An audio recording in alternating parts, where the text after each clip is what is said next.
membaca basmalah.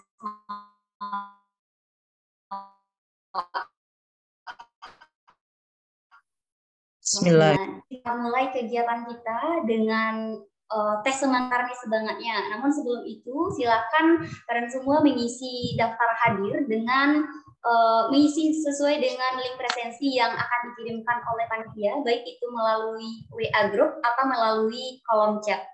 Nah, saya ada games nih, izin share screen ya, kalian semua.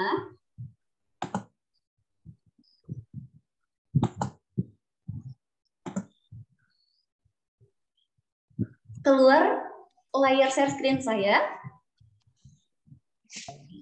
Keluar, Ibu. Ya, keluar. Oke, terima kasih, Ibu. Nah, di sini saya ada kartu, di mana kartu ini adalah kartu tebak-tebakan. Tugasnya nanti Bapak, Ibu, Ayah, Bunda, kalian semua dapat memilih salah satu kartu. Nah, di kartu itu, kartu berisi dengan kira-kira pertanyaan yang Bapak, Ibu, Ayah, Bunda, kalian semua yang akan menjawab. Nah, boleh nih kita uji coba dulu dengan kira-kira ada kalian semua yang ingin mencoba. Boleh? Yang boleh silakan raise hand. Ada yang mau mencoba? Kita tes dulu nih. Nah, ada yang mau mencoba? Ada yang raise hand? Tidak ada. Kalau tidak ada boleh nih saya tunjuk. Izinkan saya menunjuknya ya. Boleh nih, mohon bantuannya kepada Ibu Nur Anafiah. Boleh pilih salah satu kartunya Ibu Nur Anafiah. Boleh? Bagus parkirnya ke bawah. Orang yang jalan. Halo, Ibu Nur Anafiah bisa mendengarkan suara saya? Yo. Tidak, sepertinya masalah sinyal. Halo, Ibu Nur Anafiah bisa mendengar suara saya? Boleh mikrofonnya diaktifkan, Ibu? Sudah?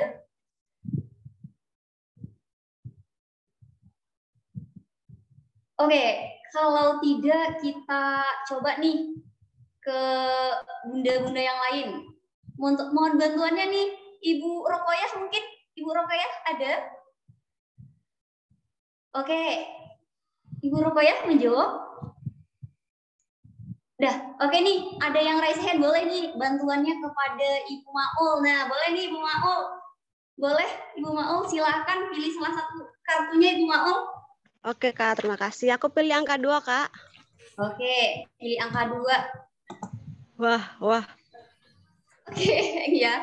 Nah, di sini ada pertanyaan. Pertanyaannya adalah, saya adalah fitur yang digunakan untuk dapat berselancar di dunia maya.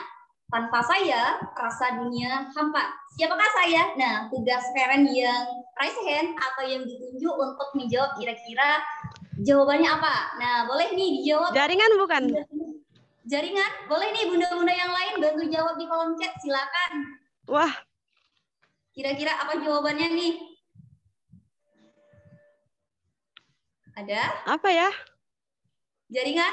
Oke, kita tes ya. Atau ada yang berani jawab di kolom chat? Jawabannya HP, boleh Android. Lalu ada internet. HP. Wah, boleh banyak macam-macam ya jawabannya. Kita karena ini contoh, mari kita lihat jawabannya kira-kira apa ya. Jawabannya adalah sebentar. Oh, enggak respon ya sebentar. Internet. Wah, jawabannya adalah internet. Nah, begitulah kira-kira contoh permainannya. Boleh nih kita lanjutkan permainannya, masih ada 4 kartu. Boleh selanjutnya parent yang mau mencoba main boleh raise hand lagi. Ada? Oke, kita coba. Siapa nih yang raise hand? Ibu Dahniar, boleh nih mohon maaf Ibu Dahnizar. Boleh nih Ibu Dahnizar, kira-kira Ibu Dahnizar pilih kartu yang mana? 1. Oke, yang 1. Oke, kita coba. Ini pertanyaannya. Saya suka disentuh pada zaman sekarang. Menjadi kebutuhan pokok dan dapat menghubungkan berbagai macam orang. Siapakah aku? Ayo Ibu Dahnizar, kira-kira jawabannya apa? HP. HP. oke, yang lain boleh juga ya. Bapak, Ibu, Ayah, Bunda yang lain boleh nih juga ikut menjawab di kolom chat. Oke, jawabannya HP. Kita coba yang lain ya, jawabannya ada lagi yang lain. HP Android. Oke, jawabannya kita tengok jawabannya apa. Boleh nih Ibu Dahnizar, jawabannya adalah oke. Baik, ada HP, gadget, dan Joy. Boleh nih tepuk tangan Ibu untuk Ibu Dahnizar. Wah, Ada hadiahnya nggak ini ya? Ibu Dahnizar. Oke, selanjutnya boleh nih ada Pak Abdul yang sudah raise hand. Boleh nih Pak Abdul, pilih kartu yang mana Pak? 5. Oke, 5. Oke, nah ini dia pertanyaannya. Aku musuhnya air. Kadang aku untuk memasak. Aku berwujud cair. Aku sangat licin. Siapakah aku? Ayo.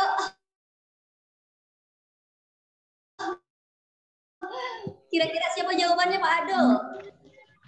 Yang lain boleh. Bapak bunda yang lain boleh nih jawab di kolom chat. Oke, jawabannya minyak goreng, minyak. Oh iya. Ada lagi? Oke, kita cek jawabannya. Pak Abdul. Pak Abdul jawab apa Pak Abdul? Kayaknya minyak juga sih. Oke, minyak. Boleh nih, kita cek ya jawabannya. Oke, jawabannya adalah minyak. Wah, luar biasa. Boleh nih tepuk tangan untuk Pak Abdul. Bunda-bunda keren semua. Oke, luar biasa. Selanjutnya, masih ada 2 kartu lagi, sedangkan yang raise hand ada banyak. Boleh nih kita pilih ya, siapa kira-kira peserta yang beruntung. Wah. Boleh Ibu Bapak Krisnawati Handayani. Mohon maaf Bapak apa Ibu ya? Ibu. Oh Ibu. Oke, silakan Ibu Krisnawati. Boleh silakan Ibu pilih kartu yang mana? Nomor 3, Bu. Oke, nomor 3. Kira-kira pertanyaannya apa ya? Oke.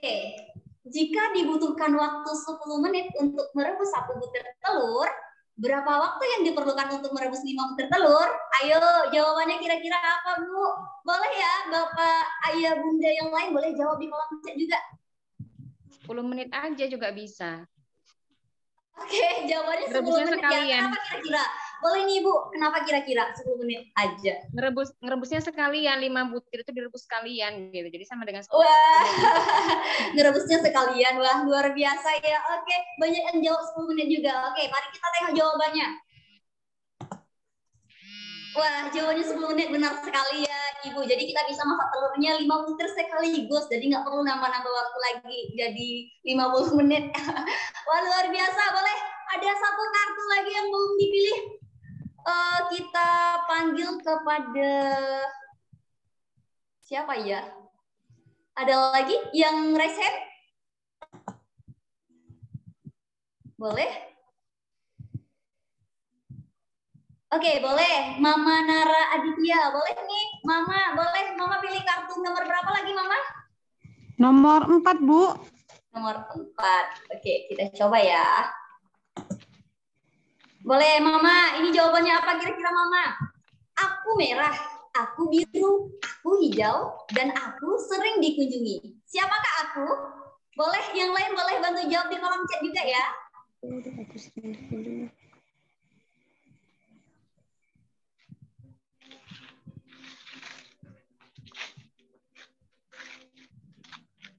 Ayo, Mama. Tahu jawabannya, Mama. Nggak usah takut-takut, Mama. Boleh nih. Jawab apa saja.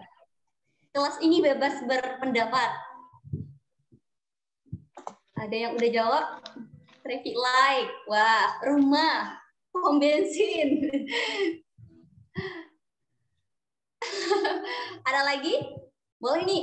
Saya kasih 15 detik lagi. Bang Jo, YouTube, Facebook, dan WhatsApp. Wah, kira-kira Mama apa jawabannya, Mama? Boleh nih Mama langsung jawab, Mama. Nggak apa-apa takut salah, jangan takut, Mama.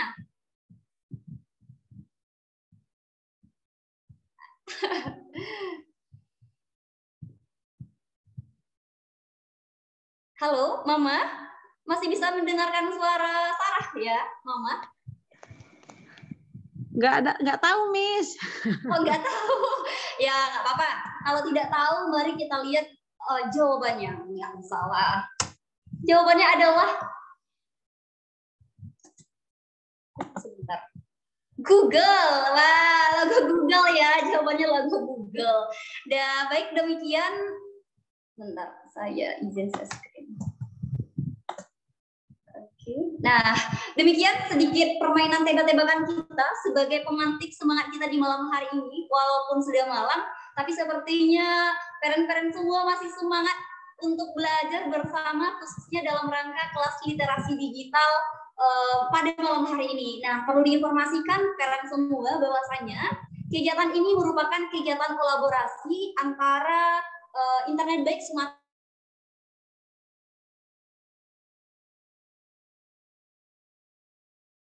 Utara, lalu ada gawai warga, ada 3 kali, di mana untuk tema kegiatan pertama ini yaitu gawai ramah anak dengan subtema internet ramah untuk semua. Nah, baik, langsung saja untuk kegiatan malam ini. Namun sebelum itu boleh kita foto bersama dulu. Kita kegiatan foto bersama dulu. Mohon bantuannya panitia untuk dapat memfoto. Boleh nih keren semua untuk dapat menghidupkan kameranya.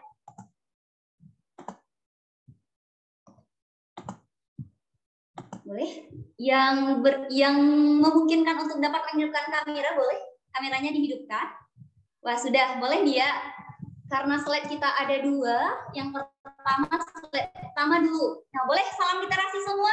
Ayah, bunda, bapak, ibu, parent semua. Salam literasi. Wah, gini ya, salam literasi. Boleh nih, panitia bantu share screen ya. Mohon maaf, bantu screenshot masuknya. Oke, boleh saya hitung ya. 1, untuk slide pertama, 1, 2, 3. Oke, selanjutnya slide kedua. 1, 2, 3. Oke, terima kasih. Baik, kita lanjutkan kegiatannya. Untuk yang kegiatan pertama, yaitu sambutan yang akan disampaikan oleh Ketua Internet Baik Sumatera Utara, yang akan disampaikan oleh Abang Ismail Marzuki. Boleh nih kepada Abang, silakan Bang Ismail. Baik, terima kasih banyak Mbak Sarah. Untuk suaranya cukup dengar ya Mbak Sarah ya? Dengar jelas. Selamat malam ayah bunda semuanya di Indonesia. Senang ini sesi perdana kita. Sebenarnya beberapa kali kita sudah lakukan, tetapi ini setelah beberapa waktu kita sedikit mandek ya, karena situasi pandemi kita mulai kembali. Bapak, ayah bunda semuanya, perkenalkan nama saya Ismail Marzuki. Saat ini dimandatkan menjadi koordinator untuk Internet Baik Sumatera Utara, atau kami menyebutnya IPSU, dan ini adalah sebuah komunitas ya yang cukup besar di Indonesia, karena sebenarnya ini kita didukung oleh Telkomsel pada awalnya dan ada lebih dari 13 provinsi saat itu. Di Sumatera Utara sendiri kita juga cukup banyak ya para penggiatnya, ayah bunda.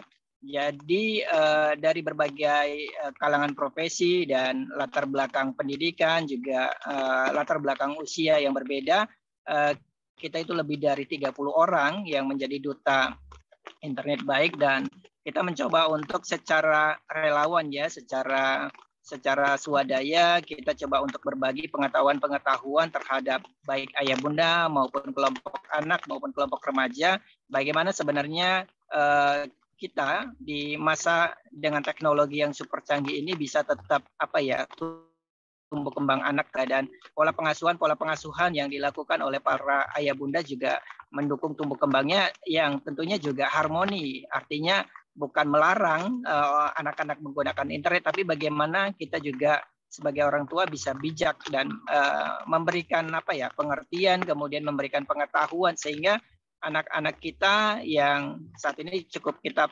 tahu ya bunda ya, bahwa anak-anak cukup dekat hubungannya dengan dunia internet, kemudian juga apalagi dengan game online seperti itu ya, dengan media sosial. Dan sebenarnya memang nanti dengan sesinya Ibu Rahmi kita akan benar-benar kupas seperti itu ya. Kita juga mungkin akan melihat berbagai dampak-dampak apa saja yang yang akan dihadapi oleh anak-anak kita. Bisa jadi juga yang dihadapi oleh kita, pastinya seperti itu ya.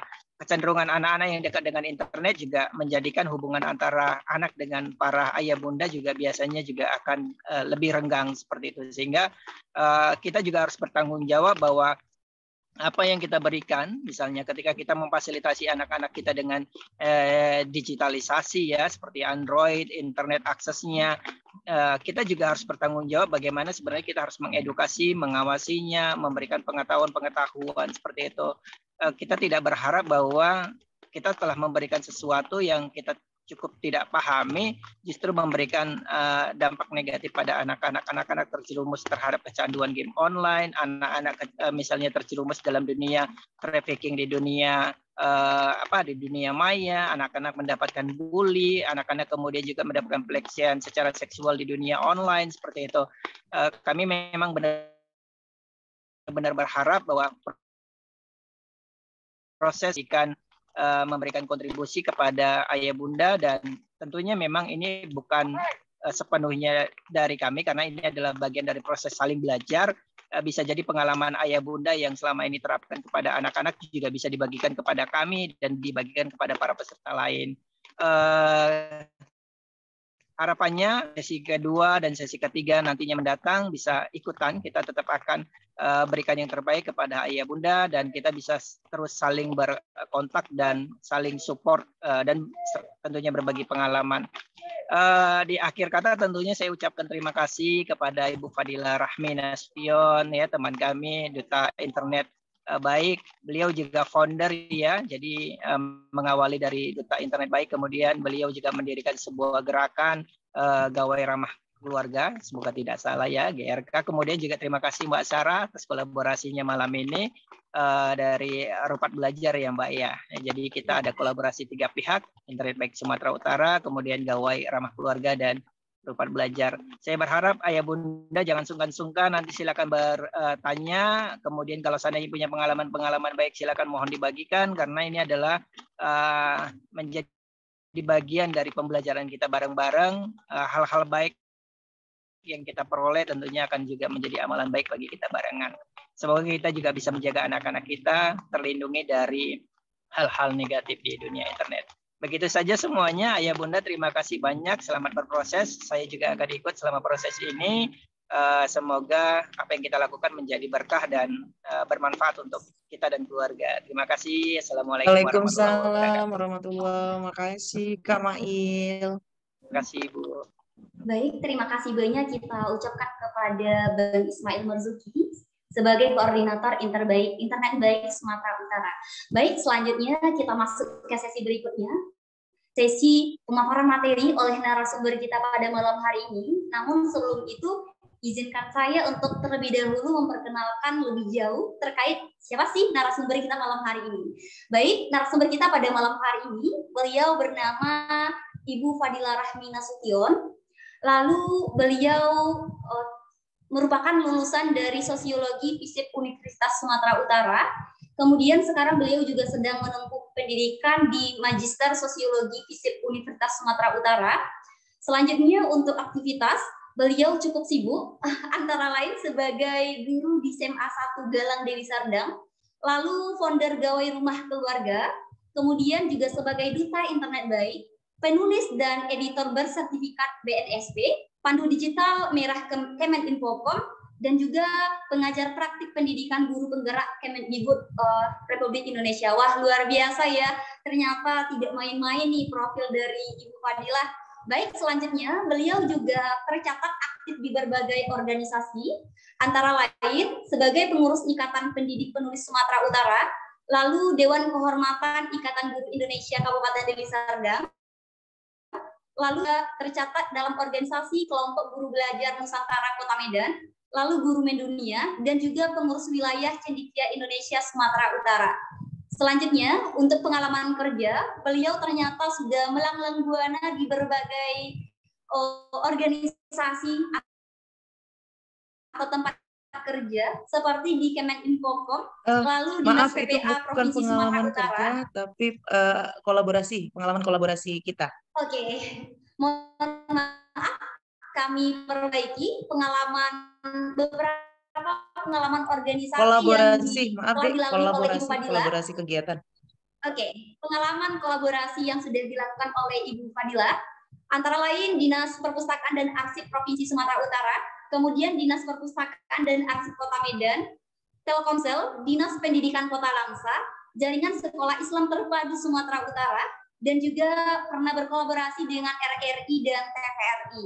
Dan selanjutnya terakhir untuk prestasi yang tidak kalah luar biasanya, Ibu Fadilah merupakan guru berprestasi tingkat SMA se-Kabupaten Deli Serdang di tahun 2016, kemudian guru inspiratif se-Kabupaten Deli Serdang di tahun 2019, kemudian beliau juga pernah meraih juara 1 lomba esai se-Sumbagut di tahun 2020.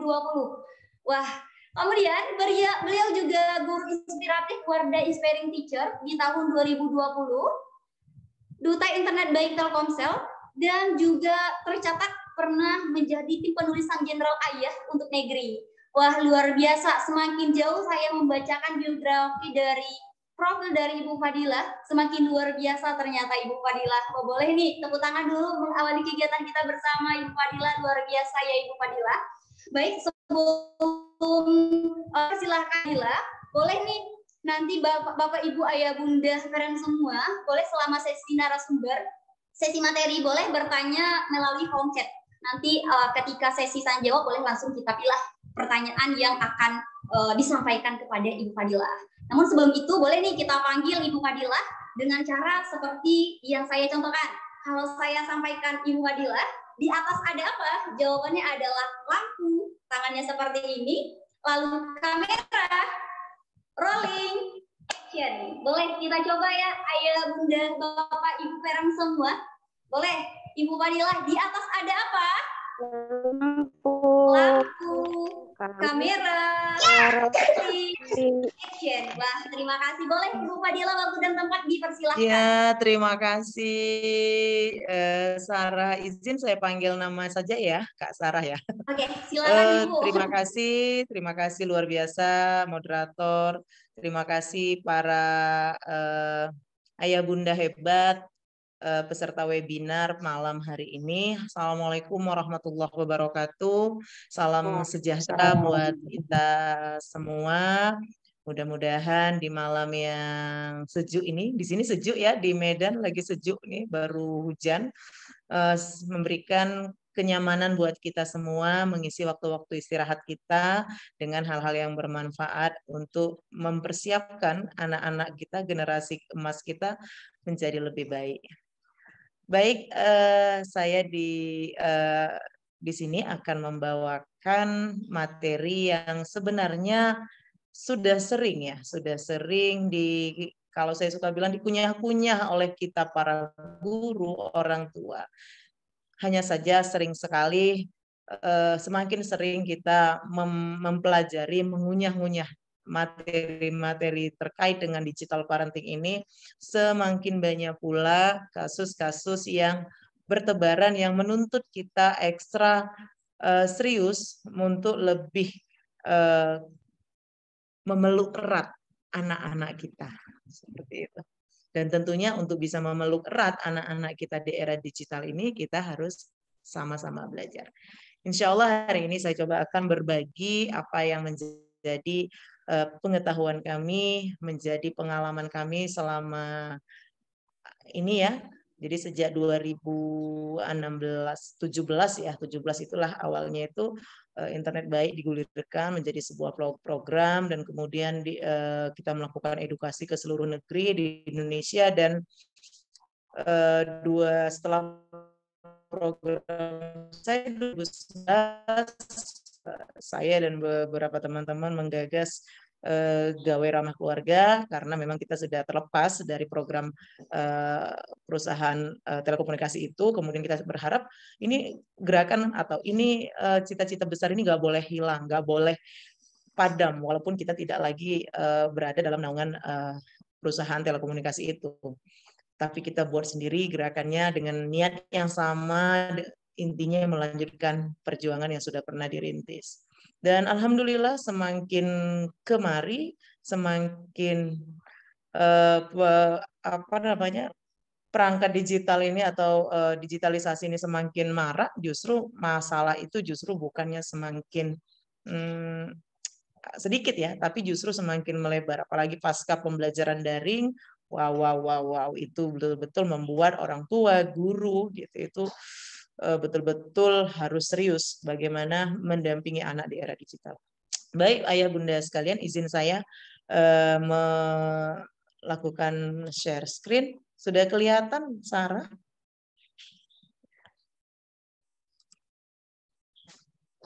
Belum, Ibu, belum share screen, Bu. Belum. Iya, maaf, bentar. Iya, bentar, belum. Sudahkah? Wah, baik, Ibu. Ya, tapi masih bentar, coba screen dulu. Oke ya. Jadi tema kita hari ini tentang internet ramah untuk semua. Banyak ya istilah-istilah untuk bagaimana mengemas digital parenting itu atau internet itu supaya intinya lebih baik. Ada yang internet baik, internet ramah, internet sehat, internet aman, seperti itu. Intinya semua sama. Gimana kita dapat menggunakan internet itu atau kehadiran internet itu tidak menjadi sesuatu yang menghancurkan kehidupan, seperti itu. Kita mulai dari perkembangan teknologi. Transformasi teknologi dengan adanya internet telah membuat begitu banyak perubahan dalam kehidupan kita. Gambar-gambar di sini menunjukkan ternyata kita sudah melangkah dalam ruang waktu yang begitu jauh, meninggalkan barang-barang jadul, kata anak sekarang, menggunakan barang-barang yang berteknologi tinggi. Ya, kalau masih seumuran saya masih bisa lah ya mengingat mesin tik. Sarah pernah pakai mesin tik? Ya, jadi ini contohnya saja. Udah enggak, Bu. Nah, generasi 96 udah enggak ya? Iya, berarti sudah memang lebih maju ya. Nah, pasca pandemi ya, ketika pandemi itu terjadi lonjakan besar pengguna internet di Indonesia. Jadi itu penggunanya itu dari seluruh penduduk Indonesia 75%, terjadi peningkatan 174,5 juta. Dan Indonesia termasuk 6 besar di dunia dalam pengguna internetnya atau user internetnya. Dan 75% dari seluruh pengguna internet di Indonesia itu adalah anak-anak berumur 10 sampai 12 tahun. Itu dia ya.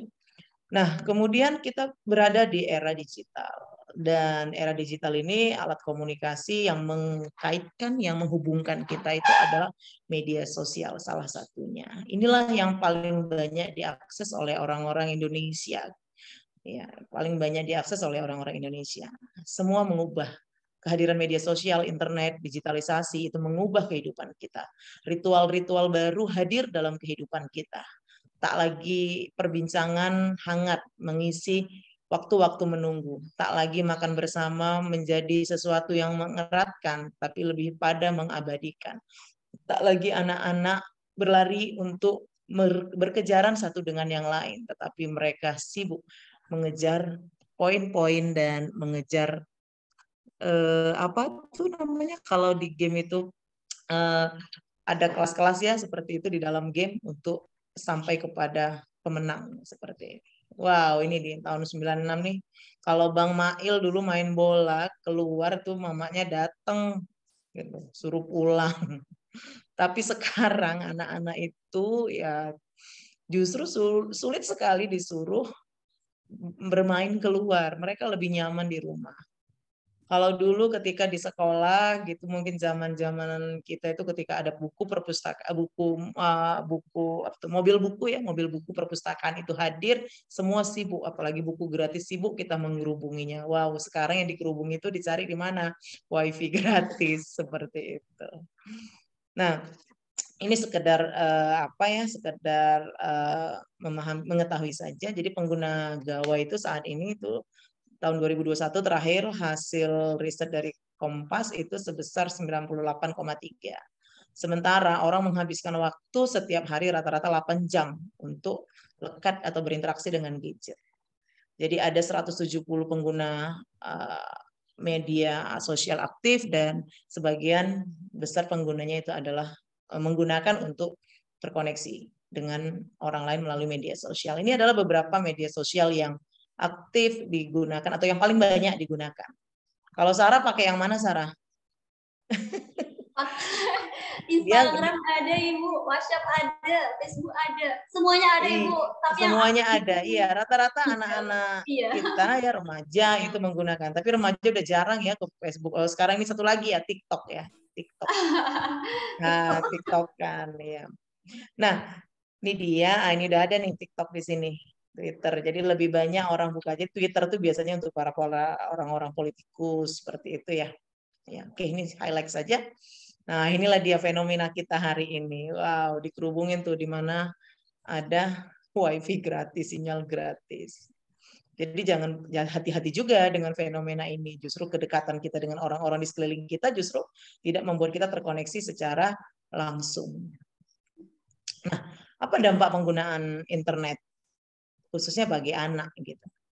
Jadi ketika internet digunakan, apalagi pasca pembelajaran daring selama pandemi, terjadi lonjakan pengguna internet di kalangan anak dan pelajar ya, tingginya akses internet termasuk oleh anak. Kemudian efeknya anak-anak juga menjadi kecanduan game, masalah psikologis dan lainnya. Kemudian anak-anak juga rentan mengalami eksploitasi seksual, cyberbully dan trafficking dan banyak lagi. Kemudian tentunya di rumah sendiri mereka juga mengalami kelemahan dalam berkomunikasi, kurang komunikasi dengan orang tua, seperti itu. Ini adalah beberapa dampak negatif penggunaan internet. Di samping begitu juga banyaknya dampak positif. Tapi dampak positif nggak usah kita bahas lah ya, insya Allah, karena kalau dampak positif itu ya insya Allah lebih bermanfaat. Misalnya kita lebih mudah dalam mencari sumber pembelajaran, terkoneksi secara cepat dan seterusnya. Oke, coba kita cermati resiko. Ada beberapa resiko yang dialami oleh anak-anak, yang rentan dialami oleh anak-anak ketika mereka berinteraksi dengan gadget internet jika tidak dibatasi. Ini yang paling utama. Games. Games adalah sesuatu yang sangat membuat anak terpesona hari ini. Games ini membuat anak-anak merasa dihargai. Games ini memberikan anak-anak kesempatan untuk mengadu challenge ya, berburu tantangan seperti itu. Games juga menyebabkan anak-anak tersalurkan emosionalnya seperti itu. Nah, ini dia game, ada beberapa. Ini mungkin sekarang ini sudah berkembang lagi jenis gamenya. Nah, apa akibatnya ketika anak-anak kecanduan games? Ini yang terjadi. Anak-anak mengalami kejang-kejang ya, repetitive strain injury pada tangannya, radang tangan ya, sindrom vibrasi lengan, kemudian kelainan pada tulang leher, dan yang paling ini sering nih sekarang nih, yang paling banyak kita lihat anak-anak mengalami degenerasi makula pada matanya. Ini semua penglihatannya blur. Ini sering kita alami. Anak SD kadang tebalnya kacamatanya itu sudah seperti tebalnya kacamata opungnya atau kakeknya gitu. Karena apa? Mereka lekat. Kenapa hal ini terjadi? Karena sinar biru pada gadget itu mengelupasi lutein pada mata kita sehingga terjadi degenerasi makula dan akhirnya menyebabkan terjadinya pengaburan pada pandangan. Nah, ini contoh ya kasus di mana orang cerdas, doktor, tapi karena begitu maniaknya dengan game akhirnya menjadi halu dan akhirnya menjadi orang yang termasuk dalam penjahat lah seperti itu, karena dia terlibat dalam kasus kriminal itu gara-gara terinspirasi dengan game. Banyak sekali ya kasus anak-anak kita sekarang itu bagaimana dengan game itu akhirnya mereka tawuran, kemudian menganiaya kawan, membuli dan segala macam. Jadi kekerasan karena memang ke dalam game itu sendiri konten-konten terkait dengan kekerasan, terkait dengan pornografi itu banyak sekali diinsert di game-game anak-anak kita. Seperti itu, dan itu dinikmati oleh anak-anak kita dan mereka bakal hafal gitu. Kalau kita lihat beberapa misalnya challenge di media sosial itu, siapa nama presiden apa segala macam itu kadang-kadang nggak tahu gitu. Ketika ditanya siapa nama tokoh dalam game-game tertentu, itu mereka dengan cepat gitu. Karakter-karakter game yang ditanyakan tuh mereka sangat cepat menjawabnya. Ini ada apa seperti itu. Nah, ini beberapa sistem rating yang harus kita pahami sebagai orang tua. Menjauhkan mereka sama sekali dengan game itu hari ini kayaknya sedikit sulit ya. Tapi kita harus mensiasati. Di semua aplikasi game yang ada itu sudah ada tertera kode-kode ini. Kode untuk tahu umur berapa game itu bisa di-download. Jangan semua di-download seperti itu. Silakan nanti Bapak Ibu, Ayah Bunda cek kode ini dan kalau memang itu cocok untuk anak kita silakan di-download. Kalau tidak dan itu diharapkan tidak melakukannya. Seperti ini. Nah, pada semua aplikasi media sosial itu misalnya, itu sudah ada aturan umur berapa kita bisa download untuk media sosial ya. Ini tadi game, yang kedua ini adalah media sosial.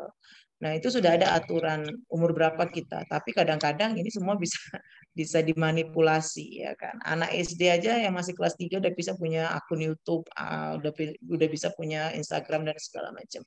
Artinya memang ini memerlukan pengawasan dari orang tua. Nah, yang kedua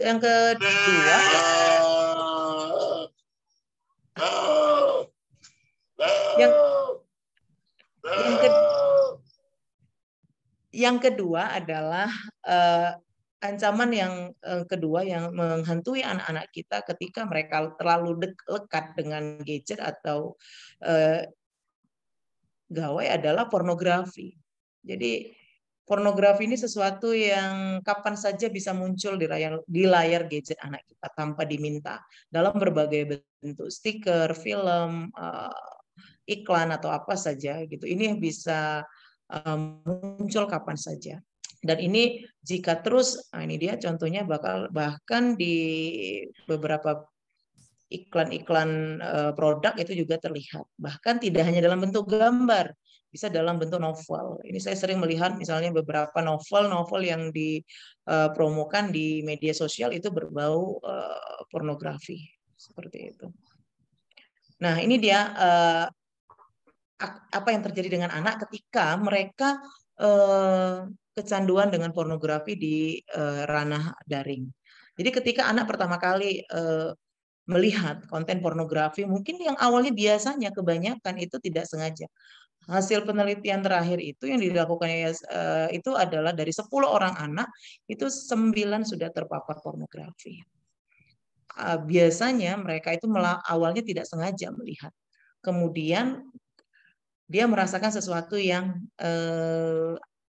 dopaminnya kan keluar tuh dari otak gitu. Kemudian merasakan ada sesuatu yang nikmat, nyaman gitu, memuaskan seperti itu sampai akhirnya mereka mengulangi, begitulah seterusnya. Kemudian sampai mereka kecanduan. Awalnya melihat itu sering saya jumpai beberapa anak-anak SMP, SMA gitu. Awalnya melihat mereka merasa jijik, muntah Bu, mau muntah. Aduh, nggak tahu Bu, ini kenapa keringat dingin. Itu ketika pertama kali melihat. Tapi ketika sudah 2 kali, 3 kali tidak ada, dia hanya diam atau malah bercerita dengan kawannya yang saat punya pengalaman yang sama dan tanpa ada kontrol. Nah, ini bisa mencari pengalaman bersama dengan kawannya. Makanya nggak heran sekarang di mana anak-anak itu nonton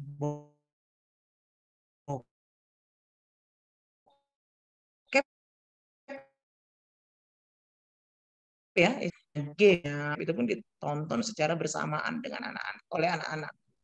Nah, akhirnya ketika mereka tidak kecanduan, mereka tidak lagi merasa peka karena otaknya sudah dipenuhi oleh dopamin ya, sehingga membuat terutama otak bagian depan VFC-nya itu terancam rusak karena tidak lagi VFC itulah yang membedakan perbuatan kita tuh sesuai dengan nilai dan norma atau tidak, dan ini yang dipenuhi dopamin sehingga anak-anak tidak peka lagi dengan perilaku-perilaku negatif dan positif yang ada di mana yang boleh, mana yang tidak yang ada di masyarakat gitu, atau yang dia lakukan seperti itu.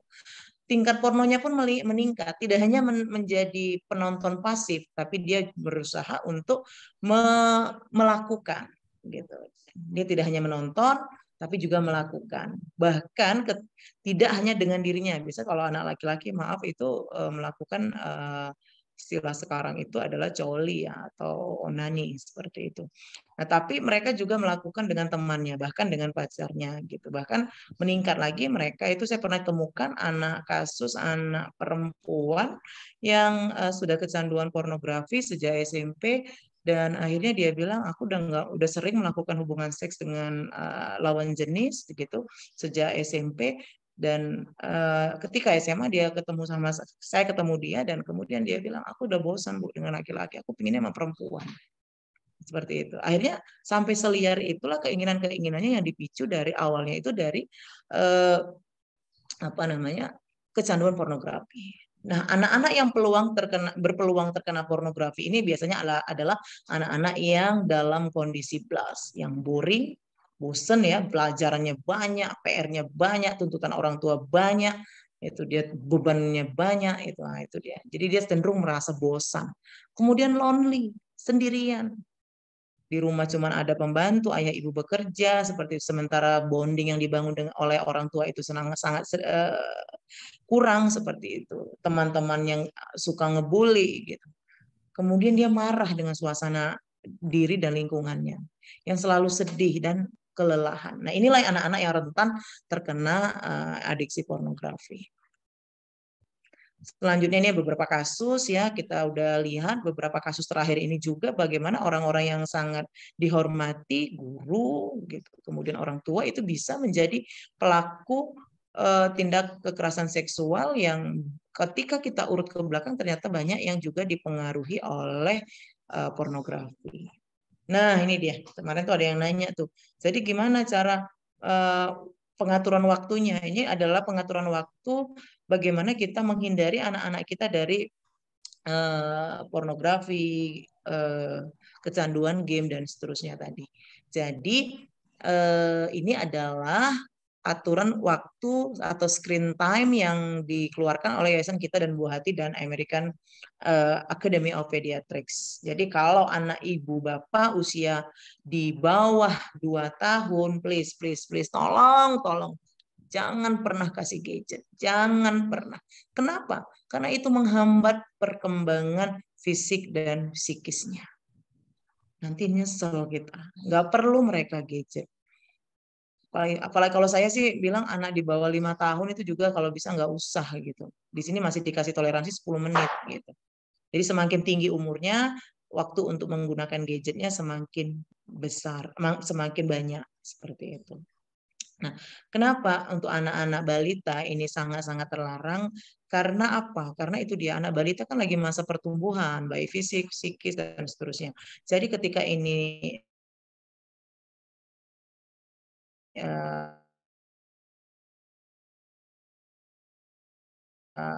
diberi pertumbuhannya. Ini yang akan membahayakan nanti ketika dia sudah sampai kepada fase kehidupan yang selanjutnya, di mana tugas-tugas perkembangannya di masa anak-anak itu tidak tumbuh sebagaimana mestinya. Seperti itu. Belum lagi dari sisi kesehatan fisik ya, kita lihat bagaimana mata terpapar sinar biru. Aduh, kasihannya mata bening anak balita itu yang 3 tahun, 4 tahun terpapar sinar biru berjam-jam di depan layar YouTube gitu.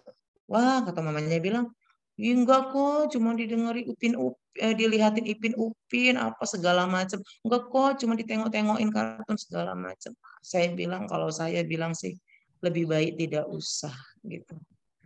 Nah, persoalannya untuk ibu-ibu muda ya, kebanyakan, maaf kalau saya bukan menjustifikasi, tapi ibu-ibu muda hari ini banyak nggak mau repot dengan riwehnya melakukan pengasuhan terhadap anak. Ya kita tahu ya gimana repotnya anak-anak balita itu, anak-anak masih TK, SD.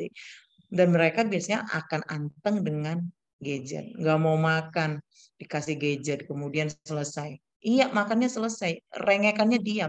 Tapi 5, 10, 15, 20 tahun yang akan datang, kita orang tua lah yang akan menangis dan merengek-rengek untuk menyesal karena mereka sudah kecanduan. Ini semua karena kita, Bapak Ibu. ayah bunda. Mengapa anak-anak kita terperangkap pada adiksi gadget? Ini semua karena kita. Sering ya, pengalaman kami melakukan edukasi sejak 2017 sampai hari ini, alhamdulillah ada sekitar, kalau dihitung itu hampir 10.000 ya, 10.000 orang yang sudah kita edukasi dan kerjasama dengan 100 lembaga lebih. Ternyata memang kebanyakan orang tua itu kalau ditanya, kenapa ya Bu anaknya nggak bisa lepas dari gadget? Ih, samanya saya sibuk, saya harus kerja seperti ini.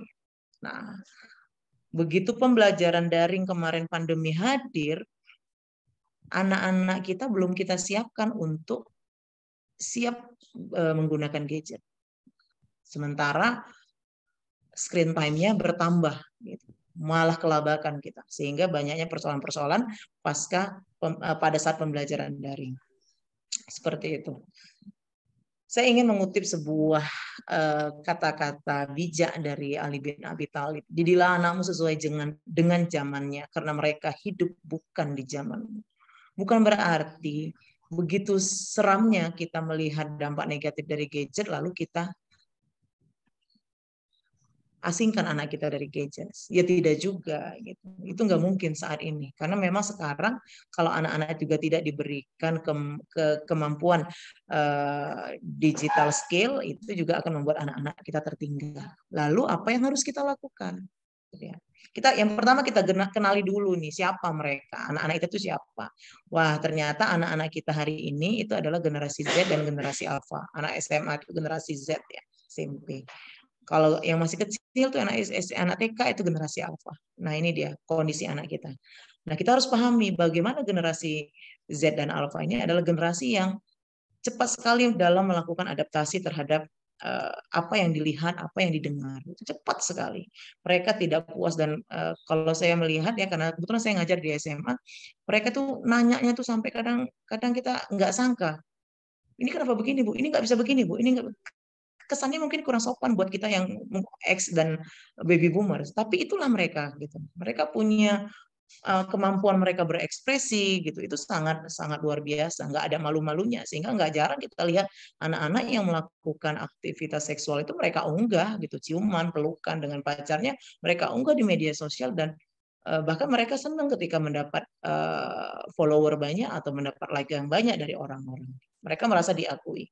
Nggak salah juga mereka merasa senang diakui di media sosial, karena orang tua juga nggak pernah ngakui mereka, prestasi-prestasi mereka itu nggak pernah diakui, gitu. Ngasih jempol. Wah, mama, Sarah dapat nilai 100, inilah baru 100. Gitu. Mama dulu gitu. Udah, ibu anaknya pinter ya. Gitu. Ibu apa ini? Ibu Lisa anaknya pinter ya. Enggaknya, ini maaf ya kalau di Surabaya, tapi kalau di Sumatera Utara seringnya begitu tuh Bu Lisa. Ibu anaknya pintar ya Bu Lisa. Enggak kok, anak saya bodohnya itu, bandel kali itu gitu. Bayangkan orang udah kasih label positif buat anak kita, tiba-tiba kita orang tua mendelete itu semua gitu. Jadi ini juga terkait dengan bagaimana pola pengasuhan di dalam keluarga gitu. Nah, lalu ketika memang sebuah gadget itu hari ini sebuah kebutuhan terhadap anak kita, dia pingin dijauhkan tidak mungkin, tapi apa yang harus kita lakukan sebelum dia memiliki gadget? Kalau idealnya memang gadget itu diberikan baru bisa diberikan itu ketika anak memang sudah memahami literasi digital yang baik. Apalagi untuk kepemilikan gadget secara pribadi. Itu kalau bisa ya di usia-usia 15, 16, 17. Dan sebelumnya bukan dikasih udah 16 nih udah 17, nah nih gadget kelepek gitu, dikasih ke anak-anak. Tidak seperti itu ayah bunda. Sebelum usia itu sebaiknya dilakukan persiapan. Ketika anak, mama aku minta handphone, aku beliin handphone. Untuk apa? Kebutuhannya apa gitu. Diskusikan dengan dia, untuk apa? Oh, saya mau belajar, kan bisa pakai handphone mama. Kan ini, jadi ada dialog-dialog gitu. Kenapa dia harus punya gadget? Oke, setelah dialog, apa yang harus kita lakukan? Tanggung jawab. Jika kamu dibeliin gadget, nah, tanggung jawab kamu gimana? Kamu masih mau nyapu, kamu masih mau ini gitu. Jadi konsekuensinya apa? Kita harus jelaskan di gadget itu adanya begini. Nah, edukasi terus sebelum mereka menggenggam gadget. Lalu resiko-resikonya juga kita harus pahami. Seperti itu. Kita harus jelaskan kepada anak-anak. Harus intinya dialog, komunikasi, dan membangun critical thinking terhadap anak. Seringkali kita ini baru diskusi ketika sudah ada masalah, baru nanya, baru sibuk. Gitu. Ketika belum dibeli itu kita nggak ada diskusi. Itu seringnya seperti itu yang kita temui. Nah, ini kalau ini menurut ini ya digital ada 7 langkah digital parenting, bagaimana kita mendampingi anak di era digital. Itu ini by Google ya. Sebenarnya Google sendiri tuh udah nyediain apa sih yang harus warning gitu kan, yang rule aturan yang harus kita gunakan agar anak kita terhindar dari apa namanya, dari pengaruh negatif internet. Jaga komunikasi gitu. Kita ini kan sekarang lebih banyak komunikasinya lewat chat gitu. Sementara komunikasi langsung kita dengan anak-anak juga kurang. Menyentuh anak juga kurang, seperti itu. Kemudian apa? Orang tua juga harus belajar. Jangan bilang, aduh mama gaptek, nggak ngerti, kamu deh udah pusing gitu. Nah, bayangin gitu. Anak kita di mana, kita di mana.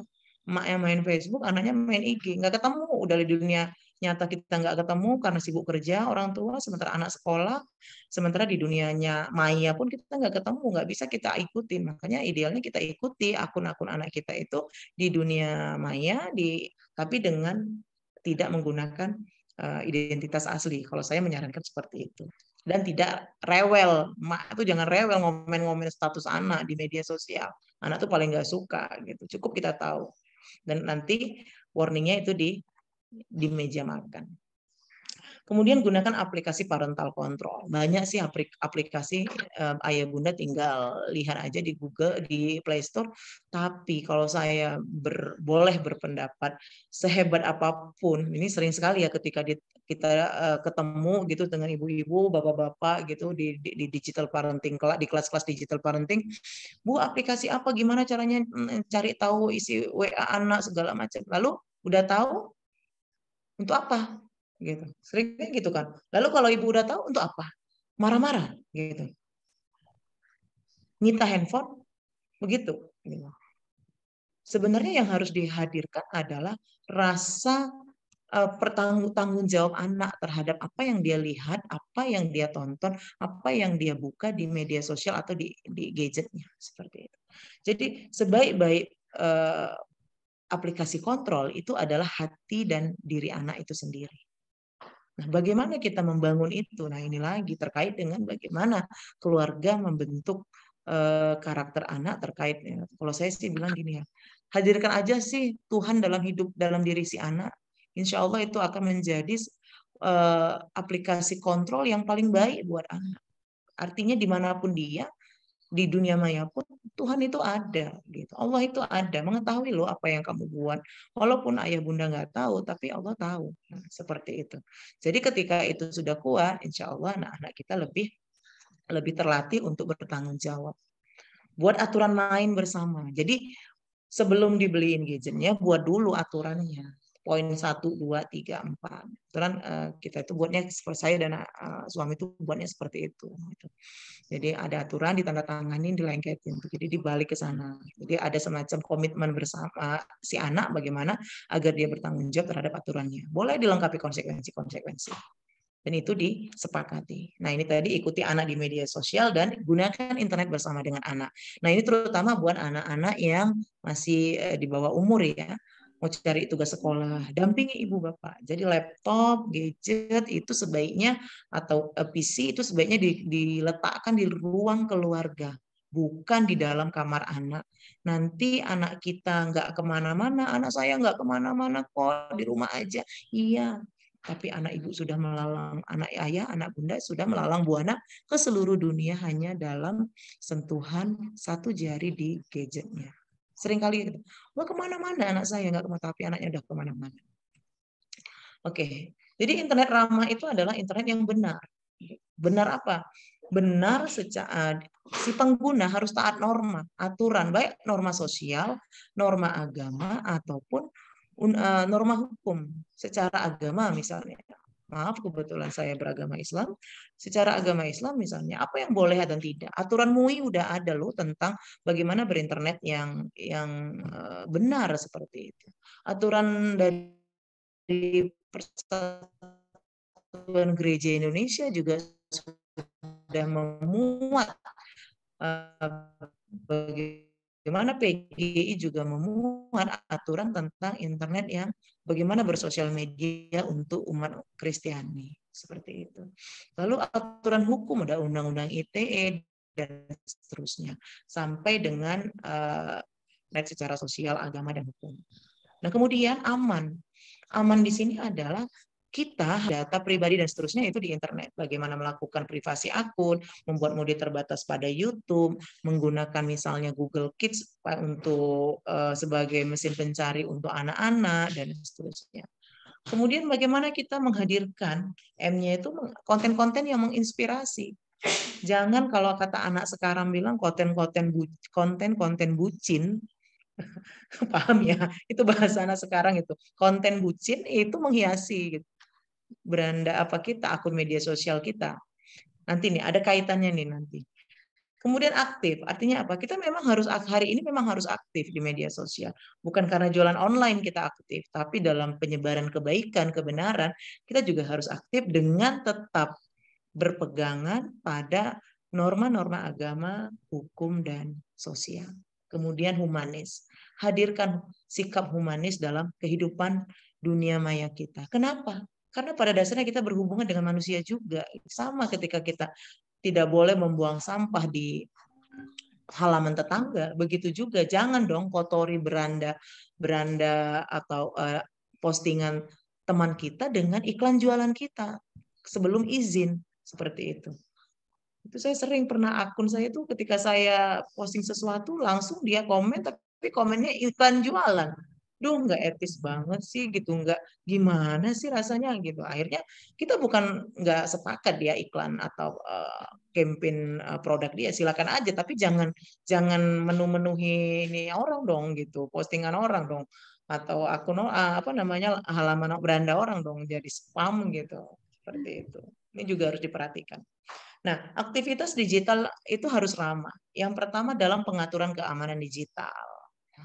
Nah, ini ya udah sering ya kita dengar bagaimana Facebook ya, itu harus di privat, Instagram di privat, kemudian YouTube dengan mode terbatas, WA dengan verifikasi 2 langkah misalnya, dengan menggunakan password yang aman dan kuat seperti itu. Kemudian dalam screen time, ramah yang kedua dalam screen time. Jadi perangkat kita itu kan gadget itu, laptop itu kan semua buatan manusia, jangan pula membunuh manusia gitu. Itu dia.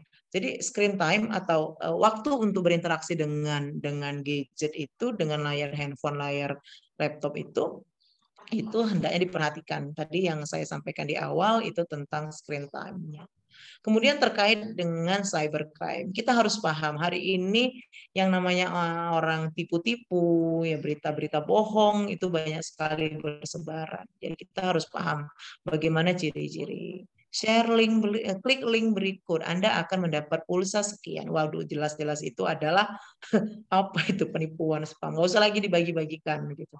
Seperti itu. Kemudian critical thinking dalam menerima sebuah berita, informasi, kita harus memiliki critical thinking yang baik agar kita tidak termakan hoax. Gitu. Jangan pula nanti, oh iya ini yang ngirim teman saya, guru saya. Jadi kalau yang ngirim guru apa langsung benar kan tidak gitu. Jadi untuk mengecek itu kita bisa cek di aduan kontennya Kemeninfocom dan seterusnya. Kemudian informasi privasi kita harus pahami juga, berikan pemahaman kepada anak-anak. Sosial media itu bukan seperti akuarium. Jangan biarkan tubuh kita dinikmati oleh orang seluruh dunia. Jadi ketika kita men-share seluruh aktivitas kita di sosial media, itu ibarat kita mentelanjangi seluruh diri kita dan orang bisa menikmati tubuh kita.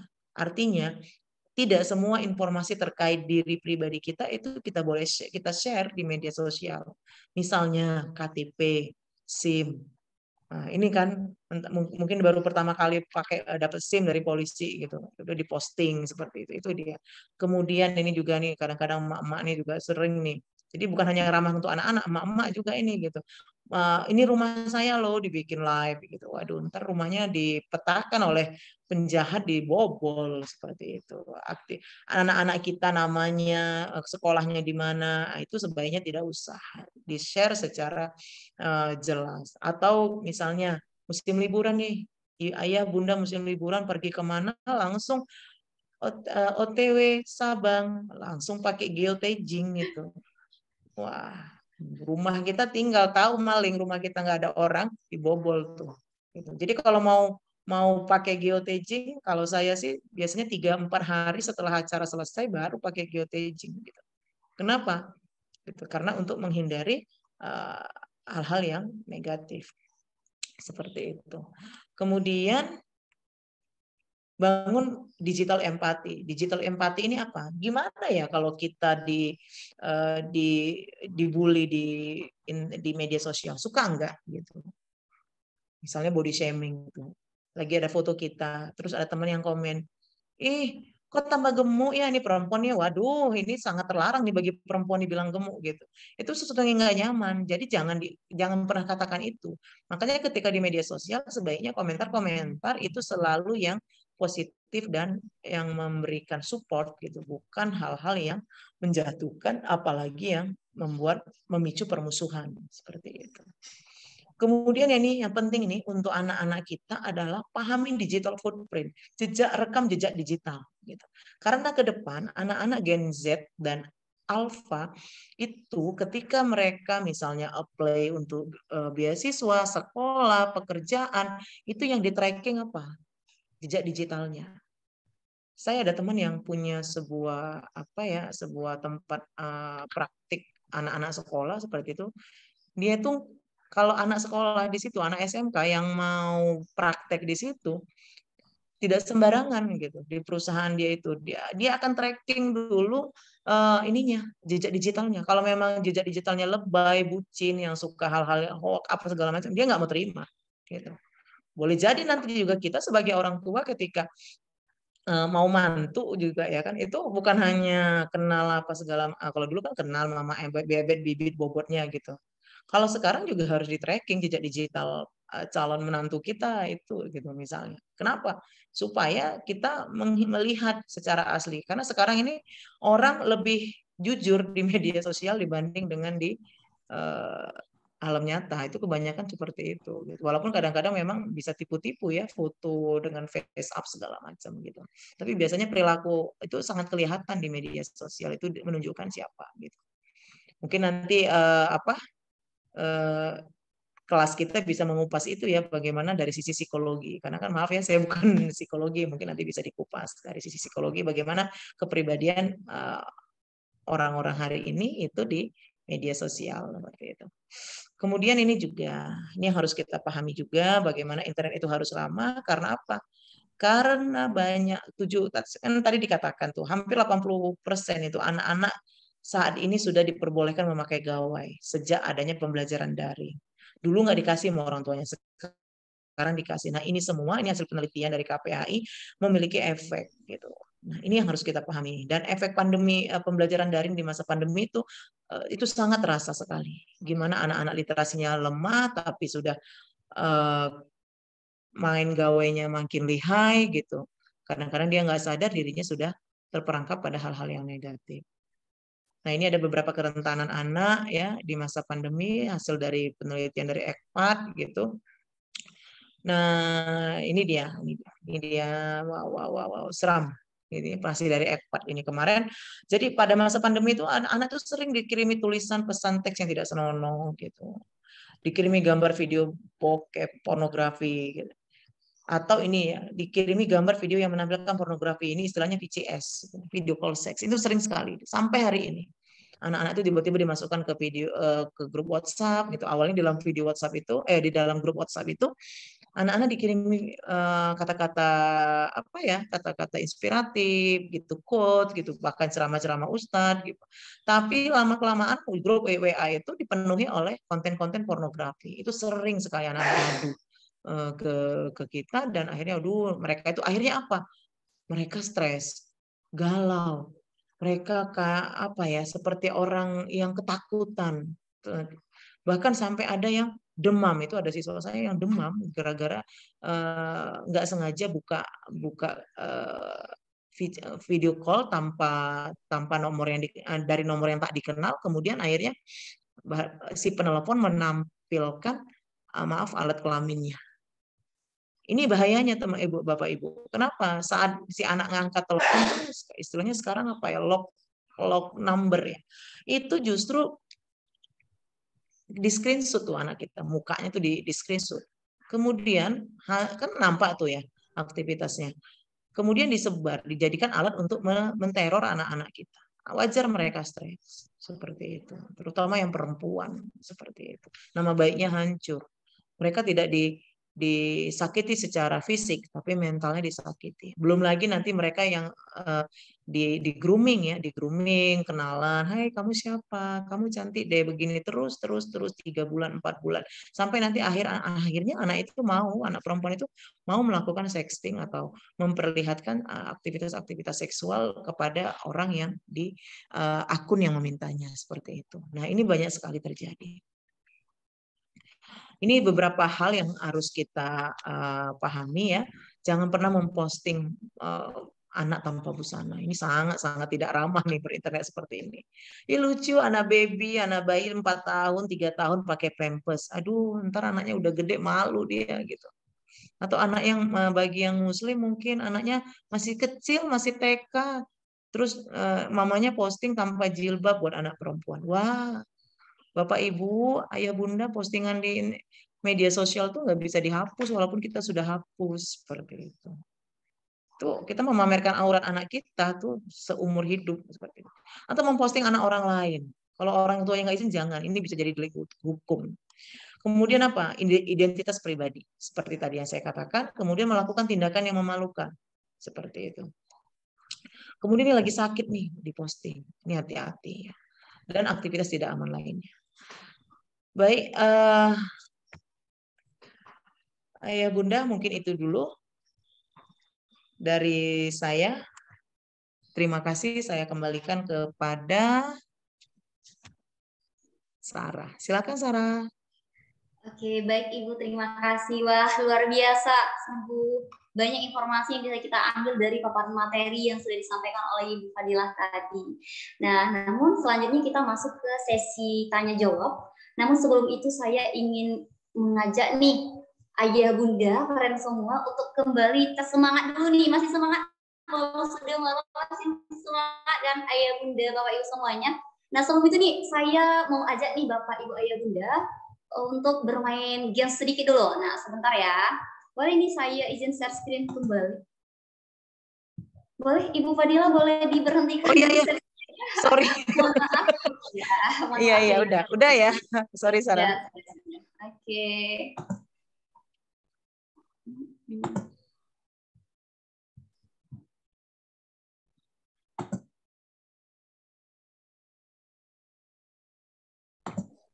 Oke, boleh bisa terlihat layar saya, Bapak Ibu Ayah Bunda semua. Halo, bisa terlihat dan terdengar suara saya? Bisa, Mbak. Oke, kita lanjutkan. Bisa terlihat. Untuk permainan ini, untuk tes semangat ini, caranya gampang. Bapak Ibu hanya diminta untuk menebak gambar. Nah, caranya seperti ini. Oke, sebentar.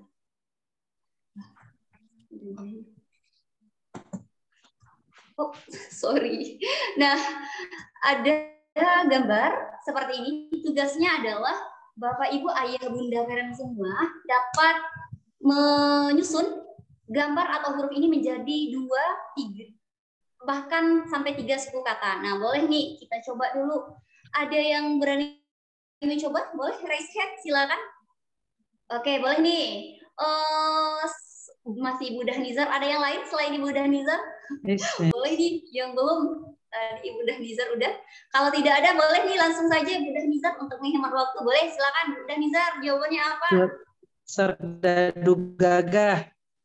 Serdadu gagah. Wah, yang lain Serdadu gagah. Bapak Ibu Ayah Bunda yang lain boleh bantu juga jawab di kolom chat. Nah, boleh silakan.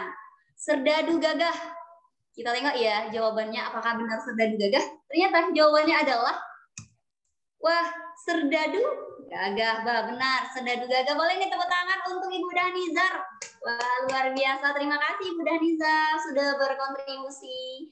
Kemudian silakan untuk gambar berikutnya. Ada yang mau mencoba? Silakan raise hand. Boleh? Ada? Tadi kalau tidak salah ada yang raise hand, tapi tangannya sudah turun kembali. Ada? Ada yang berani mau coba? Boleh nih Bapak Ibu yang lain, boleh dituliskan di kolom chat.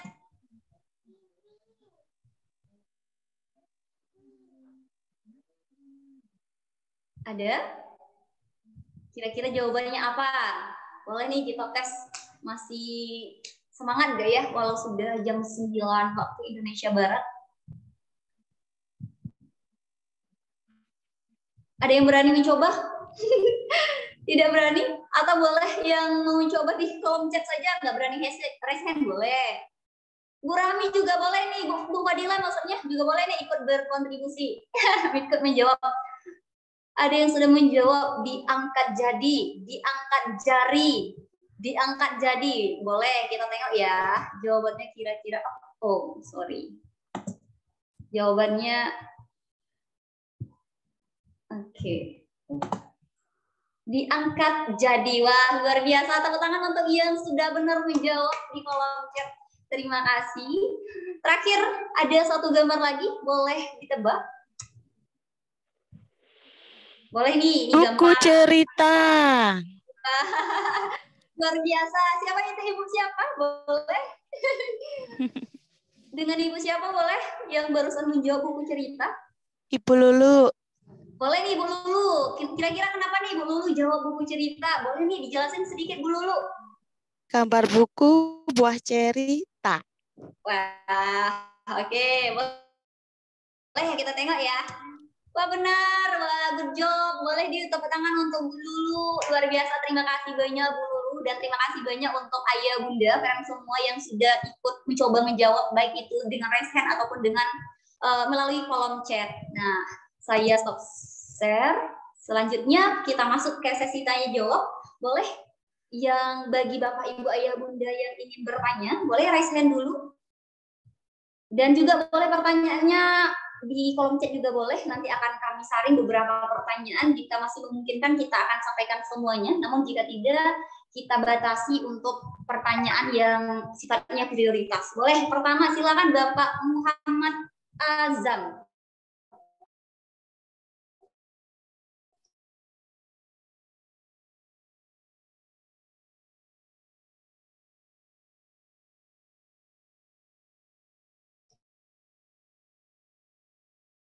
Boleh.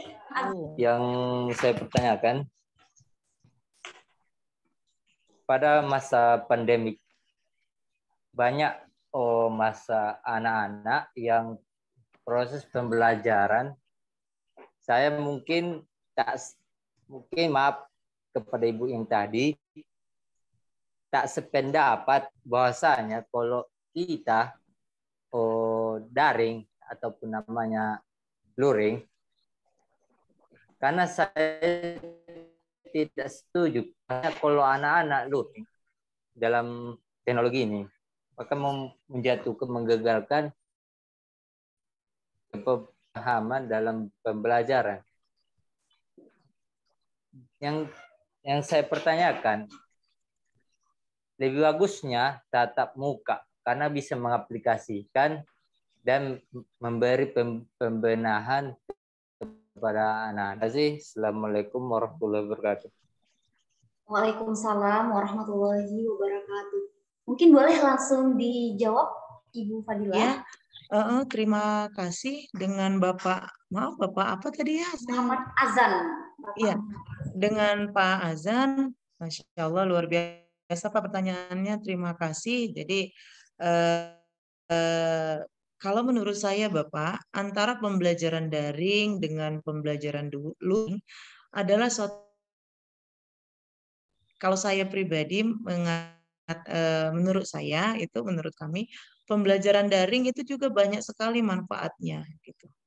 Anak yang tidak, kebetulan tuh saya ngajar juga di daerah pedesaan ya, perkebunan yang akses internet dan fasilitas internet siswanya itu juga sangat terbatas seperti itu. Tapi saya bersyukur kemarin ada pandemi gitu. Kalau boleh bersyukur ya bahasanya, tanda kutip seperti itu. Anak-anak saya jadi, anak-anak murid saya itu jadi banyak tahu tentang sumber-sumber pembelajaran seperti itu. Biasa mereka gunakan gadget itu untuk game segala macam gitu kan. Mereka jadi, oh ternyata bisa ya Bu, kita jalan-jalan ke museum dari gadget. Iya, ini namanya wisata virtual seperti itu. Ini linknya seperti ini. Nah, tinggal lagi kita sebagai orang tua, sebagai guru yang mampu nggak menghadirkan pembelajaran bermakna seperti ini. Nah, memang pembelajaran sebaik-baik pembelajaran pendidikan itu memang ya bertatap muka. Saya sepakat juga dengan Bapak gitu. Justru ketika sekarang sudah bertatap muka dengan murid-murid, justru kita lebih banyak mengeksplor mereka gitu. Dan ini sudah coba kita lakukan bagaimana sambil mereka menggunakan, kebetulan di sekolah kami itu memang belum diberlakukan anak-anak tidak boleh membawa gadget gitu. Jadi mereka masih boleh bawa gadget ke sekolah gitu. Nah, sebagai guru gitu, saya dan beberapa teman-teman itu sepakat ketika kita belajar kalau lagi memang nggak pakai gadget ya gadgetnya dikumpul di meja guru gitu. Dan alhamdulillah anak-anak ini gitu maulah nurutin gitu. Nah, ketika pembelajaran luring justru memang di situ selain peran guru dan kemampuan anak kita juga bisa menasehati secara langsung, melihat ekspresi secara langsung, juga kita bisa menunjukkan kepada anak-anak gitu. Kalau kamu menggunakan gadget ini, kalau kamu ngeklik ini, maka kamu akan seperti ini. Nah, itu malah lebih mudah kita melakukan edukasi literasi digital kepada anak-anak pada masa luring, Pak, gitu. Jadi kalau saya sih melihat semua ada sisi positifnya dan kita maksimalkan sisi positif dari pembelajaran luring dan daring. Ya, walaupun yang sebaiknya memang pembelajaran itu dilakukan bertatap muka. Tapi ke depan kalau saya lihat roadmap pendidikan kita di Indonesia ke depan, kita sepertinya kita tidak akan kembali lagi ke zaman sebelum pandemi di mana sama sekali nol teknologi gitu, zero teknologi itu kayaknya nggak mungkin gitu. Karena pendidikan kita ini se-Indonesia ini ke depan itu saya melihat kebijakan-kebijakan pemerintah dan seterusnya itu akan mendorong murid, guru gitu, sekolah, pelaku pendidikan untuk terus memanfaatkan teknologi untuk pembelajaran. Artinya memang yang perlu diasah di sini adalah literasi digitalnya kita gitu. Bagaimana kita yang ngatur tuh teknologi, bukan teknologi yang ngatur kita gitu. Kita yang menguasai gadget, bukan gadget yang menguasai kita. Nah, bagaimana gitu? Kadang-kadang maaf, jangankan anak-anak, orang dewasa saja pun itu masih banyak yang terperangkap pada keasikan bergadget gitu. Itu banyak kita lihat gitu, game gitu. Melihat itu banyak sekali. Jangankan anak-anak yang masih Gen Z, SMP, SMA yang masih belum stabil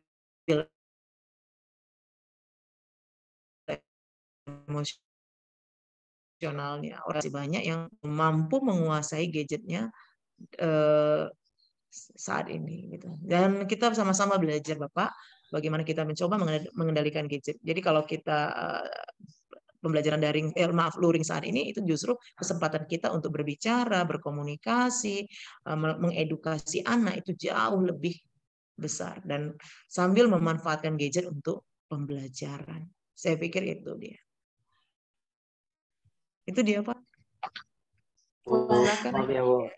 Iya, nggak apa-apa. Wah, luar biasa ya, Ibu Fadilah. Ternyata kita tidak boleh dikendalikan oleh gadget, tapi ternyata gadget tidak boleh mengendalikan kita, tapi harus sebaliknya, kita yang harus mengendalikan gadget. Baik, selanjutnya pertanyaan yang sudah kami coba rangkum, ada beberapa pertanyaan yang sampaikan ya Ibu Fadilah. Pertanyaan dari Febian, nah mohon maaf ini Bunda apa Ayah, kurang paham ya. Assalamualaikum Bunda Fadilah. Bunda Fadilah izin bertanya. Saya pernah menemui anak yang meminta gawai kepada ibunya, tetapi ibunya tidak memberi gawainya. Kemudian anak tersebut marah-marah Bunda. Bagaimana cara mengatasi anak seperti itu Bunda? Terima kasih. Boleh nih kira-kira gimana nih? Sayang kita nggak tahu ya usia anaknya berapa gitu. Tapi kalau saya berpendapat ya, dan beberapa teman-teman praktisi pegiat digital parenting itu juga pernah juga mendengar beberapa pendapat psikolog, ya biarkan mereka menangis. Apa kalau usianya itu masih kecil ya, balita gitu, biarkan mereka menangis gitu. Tinggal kita pandai-pandai mengalihkan gitu. Coba deh kita review ke belakang lagi, bagaimana dulu ketika kita nggak dibeliin balon sama emak kita ketika masih siapa nih ya, saya nggak Sarah lagi lah ini. Ketika Sarah minta balon sama mama nggak dikasih, Sarah nangis-nangis guling-guling gitu. Mamanya cuma membujuk dan membujuk gitu. Ayo sini ini. Nah, sekarang kan persoalannya ini kesabaran orang tua nih lagi diuji dengan gadget gitu. Kita lelah, aku udah capek kerja, anakku begini. Ya udah, kita nggak sabar berproses dengan anak dan gadget ini gitu, memisahkan anak dengan gadget. Ya, itu pernah kita ada anak tetangga saya itu memang apa ya, memang sempat kecandu apa gitu, belum kecanduan sih, cuman suka lah main gadget. Saya bilang itu cobalah di ini puasa gadget lah masa sekarang, tapi dijelaskan dulu mulai besok bla bla bla kamu tidak boleh main gadget begini begini. Anaknya masih kecil 3 tahun. Anak itu enggak, awalnya nangis wow holik, akhirnya dia diam sendiri tertidur, bangun ingat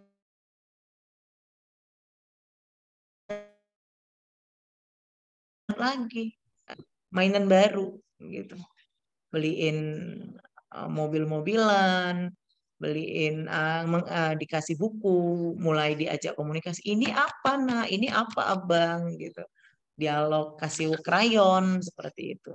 Kita kan kadang-kadang mak-mak milenial ini kadang nggak sabar yang kayak gitu. Orang tua milenial tuh kadang kurang sabar ya. Salut, angkat topi, kasih jempol buat opung-opung kita, nenek-nenek kita, mbah-mbah kita dulu yang merawat, ibu kita, ayah kita yang merawat dengan kesabaran dan penuh hati.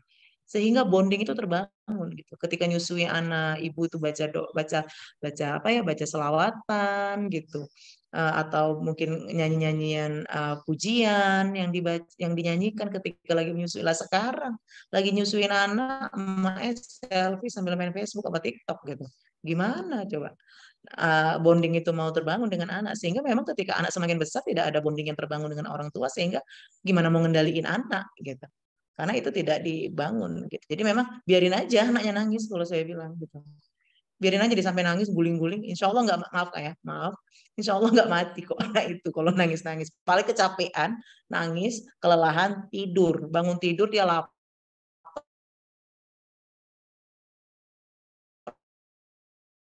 minta makan, ya capek gitu. Daripada besok 5-10 tahun, 20 tahun yang akan datang kita capek berurusan dengan anak yang sudah kecanduan, lebih baik sekarang lah gitu dia. Ya, kalau saya sih milihnya begitu. Itu dia. Oke, mudah-mudahan tidak puas.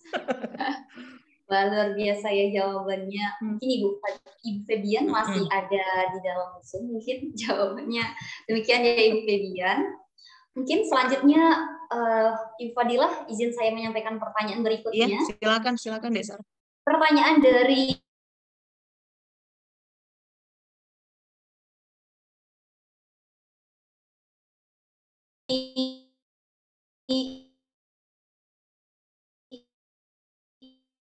Bapak, terutama dari segi kesehatan fisik dan mentalnya. Bagaimana ya Bunda? Karena sekarang banyak platform pembelajaran digital yang tersedia. Bagaimana solusinya? Terima kasih Bunda. Iya, terima kasih kembali Bapak. Bunda. Pertanyaan luar biasa. Yang penting kalau saya sih mikir gini, yang mendesain pembelajaran itu guru. Gitu. Taklah kita mendesain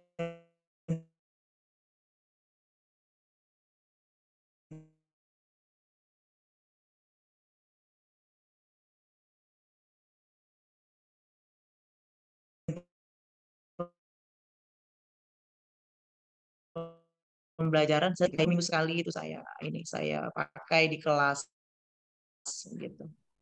Seperti itu. Jadi tergantung kita juga sih mendesain pembelajarannya itu Bapak gitu. Janganlah semua setiap hari pakai gadget gitu. Literasi kan nggak harus dari link. Menonton film kan nggak harus dari gadget gitu. Kita bisa buka Infokus kan supaya nonton bareng gitu di kelas seperti itu. Jadi itu tinggal kita mensiasati pembelajaran kita. Bagaimana mendesainnya agar tidak melulu berinteraksi dengan gadget anak-anak seperti itu. Kalau bisa memang sekolah itu sebisa mungkin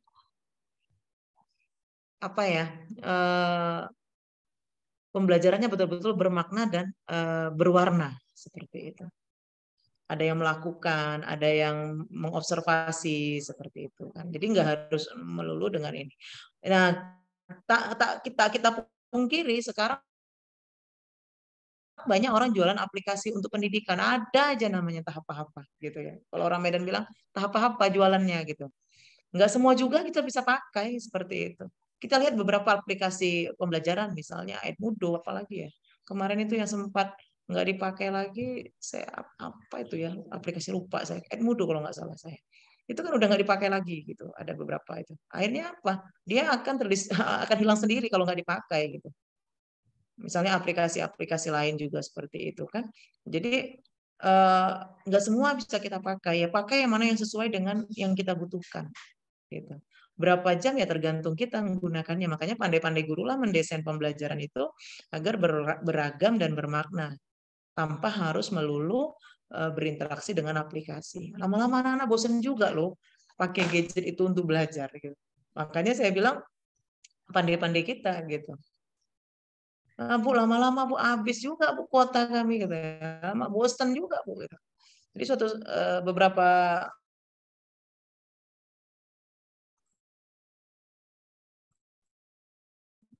sebulan yang lalu saya pernah perubahan sosial. Ya udah kita main engklek, kita main gateng. Tempat kami bilang tuh di Galang itu orang main gateng, main apa itu serimbang.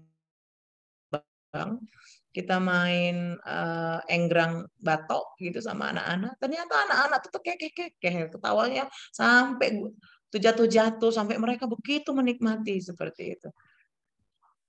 Enak juga ya Bu katanya. Ya enak main engklek gitu. Anak laki-laki main apa itu congklak seperti itu. Sampai 2 jam pelajaran itu nggak terasa sama mereka seperti itu. Jadi itu saya pikir harus kita hadirkan pandai mengatur waktunya, tidak mulu teknologi. Akhirnya membuat kehadiran kita ini hati-hati. Guru ini kalau nggak pandai-pandai mendesain, jangan-jangan kita digantikan nanti oleh YouTube, oleh Google seperti itu dalam sumber pembelajaran. Jadi ya pandai-pandai kita lah. Nggak semua aplikasi itu bisa harus kita gunakan. Kalau saya tidak seperti itu, gitu. Berpendapat tidak seperti itu. Tidak semua aplikasi itu harus kita gunakan. Ya sesuai dengan kebutuhan kita saja, sesuai dengan kondisi belajar, kondisi murid kita. Apalagi di pedesaan yang sinyal sulit.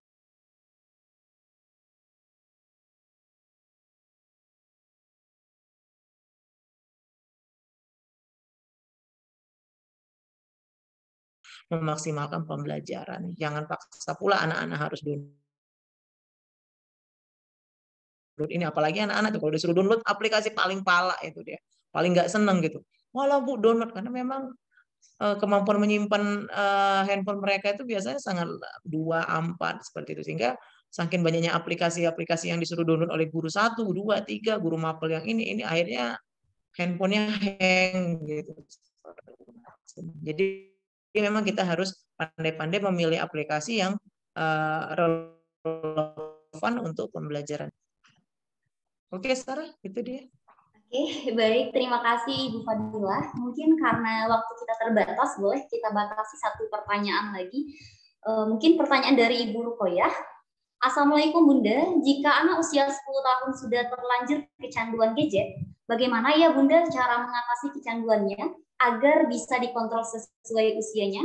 Boleh, Ibu Fadilah silakan dijawab. Iya. Ini usia berapa ya kecanduannya Ibu? Usia 10 tahun Ibu Fadilah. Oh, 10 tahun ya itu dia buat Singkirkan aja gadgetnya. Saya di sekolah juga anak 10 tahun itu masih SD ya, kelas berapa itu? Kelas 7, 8. Kelas 3 masih kelas rendah. Bacanya udah lancar belum? Nulisnya udah bagus belum gitu? Literasi dasarnya udah oke belum gitu? Jadi kadang-kadang anak kita ini sekarang tulisannya udah kayak cakar ayam, sementara membuka YouTube-nya, bikin main gamenya lihai banget tangannya gitu. Memang yuk berikan kebutuhan perkembangan anak itu, kebutuhan dasar perkembangannya itu dipenuhi dulu gitu. Kalau udah itu selesai, literasi digitalnya udah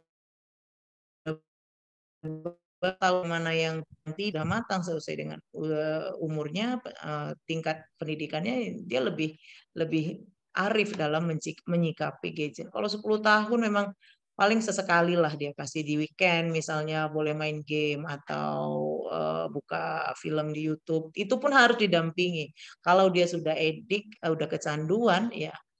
Saya pernah ketemu dengan seorang profesor psikologi. Saya tanya itu dari USU gitu. Saya bertanya begini, Kak, saya sering ditanya gitu sama orang tua, kalau anak kecanduan gadget itu dibawanya kemana? Mana sih psikolog di Medan ini yang oke, keren, yang mampu membebaskan anak dari kecanduan gadget? Tuh profesor psikologi bilang apa? Nggak ada loh, Dek. Nggak usah dibawa ke psikologi. Itu kamu ngayang-ngayain psikolognya gitu. Terapis terbaik itu adalah orang tua. Orang tuanya udah atur belum? Udah bikin role belum? Udah dampingin anak belum? Gitu. Semua itu kembali ke orang tua, tidak ke anak. Jadi anak yang kecanduan gadget itu dilihat juga dari perilaku gadget orang tuanya. Abang, kakak belajar. Emaknya buka Facebook, ayahnya main game di sebelah.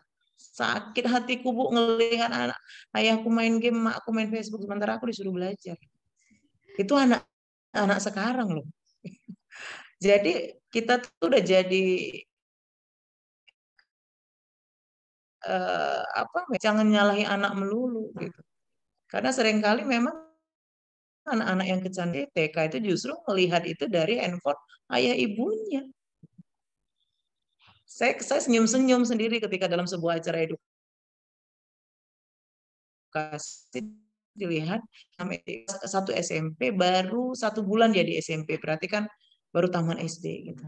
Dulu dia bilang, ya Bu, saya pernah nengok orang telanjang, maaf. Kamu nengok dari mana, Abang? Itu saya nengok dari handphone. Iya, gitu. Saya senyum-senyum aja. Gitu.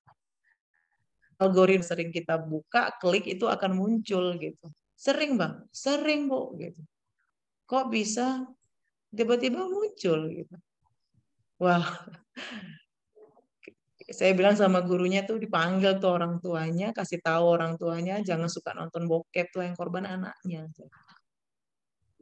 Anak tuh begitu lugu dan polos menjelaskannya. Nampak sekali memang dia bukan lihai dalam membuka-buka seperti itu, mengklik-klik. Nah ini kadang-kadang yuk kita refleksi lagi diri kita sebagai orang tua. Persoalan kecanduan gadget itu lebih kepada bagaimana orang tua dalam membuat aturan, mendampingi dan menjadi role model.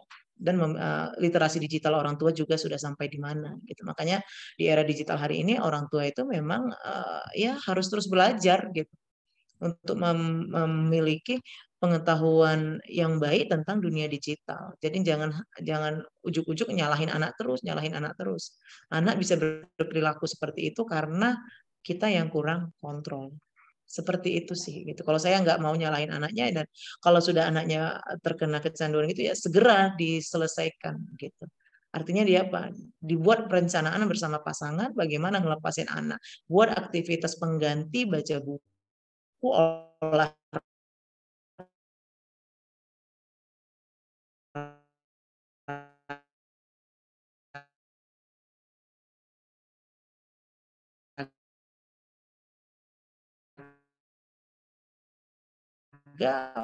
teman-teman konsisten, itu intinya konsisten. Seperti itu sih dia. Baik, wah luar biasa ya, terima kasih banyak Ibu Fadilah. Ternyata banyak informasi dan ilmu yang bisa kita peroleh yang bisa kita ambil dari paparan yang sudah disampaikan oleh Ibu Fadila dari tadi. Nah, di mana internet yang ramah itu ternyata adalah internet yang benar, aman, menginspirasi, aktif dan humanis. Semoga harapannya bagi ayah bunda, orang tua yang sudah terlanjur dengan pola yang kurang tepat, harapannya bisa kembali ke jalur yang sudah sesuai dengan ketentuannya. Tentunya dengan PR, kita sebagai orang tua harus terus belajar. Dan bagi orang tua, bagi ayah bunda yang belum menjadi orang tua, atau bagi yang akan menjadi calon orang tua, semoga ini akan menjadi bekal ketika sudah menjadi orang tua nanti. Baik, demikianlah kelas literasi digital kita pada malam hari ini. Terima kasih banyak Bapak Ibu Ayah Bunda hebat sudah bergabung di kelas literasi kita. Terima kasih banyak Ibu Fadilah. Terima kasih banyak semuanya. Saya sebagai moderator mohon maaf atas segala kesalahan. Lalu diingatkan kembali jangan lupa bergabung di kelas literasi digital kita berikutnya.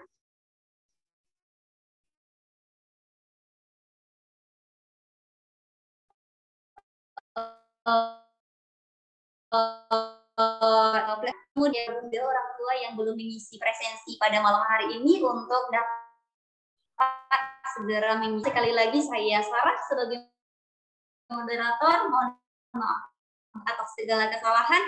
Akhirul kalam, wabillahi taufiq wal hidayah. Wassalamualaikum warahmatullahi wabarakatuh. Waalaikumsalam warahmatullahi wabarakatuh. Terima kasih Sarah, semua. Makasih Bang Mail sekali ya. Assalamualaikum, selamat malam. Ya, Izin live ya Sarah. Terima kasih.